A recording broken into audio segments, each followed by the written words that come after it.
ధర్మపీఠం కార్యక్రమానికి తిరిగి స్వాగతం. ప్రొఫెసర్ కంచె ఐలయ్య చేసిన వ్యాఖ్యలకు సంబంధించి ప్రజలు ఎలా స్పందిస్తున్నారో తెలుసుకునే ప్రయత్నమే ఈ ధర్మపీఠం కార్యక్రమం.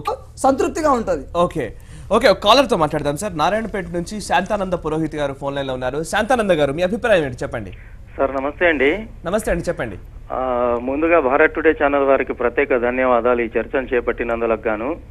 అయితే విషయం ఏంటంటే అండి, బ్రాహ్మణులను టార్గెట్ చేసుకొని ఈ రకంగా విమర్శ చేయడం అనేటటువంటిది సరి అయినటువంటి పద్ధతి కాదు. కేవలం బ్రాహ్మణులే కాదండి, సమాజంలో నివసిస్తున్నటువంటి ఏ కులము ఏ వర్గమైనప్పటికీ కూడా మనం ఏ మతస్థులను కూడా టార్గెట్ చేసుకుని మనం ఇలా విమర్శించడం అనేటటువంటి సరి అయిన పద్ధతి కాదు. ఈ రోజు ప్రశ్నిస్తున్నారు, బ్రాహ్మణులను అవమానిస్తే హిందూ సమాజానికి మీరు ఎందుకు ఆపాదిస్తున్నారని చెప్పి. ఎందుకంటే ఈ రోజు వాళ్ళ యొక్క కుట్ర ఇది ఏంటంటే, హిందూ ధర్మం నాశనం కావాలి, హిందూ ధర్మం నాశనం కావాలి అంటే హిందూ ధర్మం యొక్క పునాదులు ఎక్కడ ఉన్నాయి?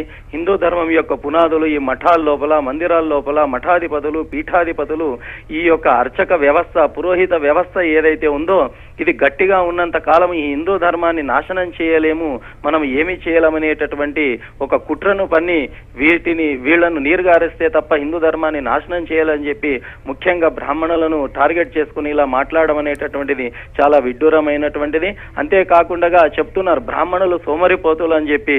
ఒకవేళ బ్రాహ్మణులు సోమరిపోతులు అయితే ఆనాడు మన స్వాతంత్ర సమర యోధంలో పాల్గొన్నటువంటి ఎంతో మంది బ్రాహ్మణులు ఉన్నారు. ఒకవేళ వాళ్ళు సోమరిపోతులైతే ఈ దేశం కొరకు, ధర్మం కొరకు వాళ్ళు తమ జీవితాలను ఎందుకు త్యాగం చేసేటటువంటి వారు?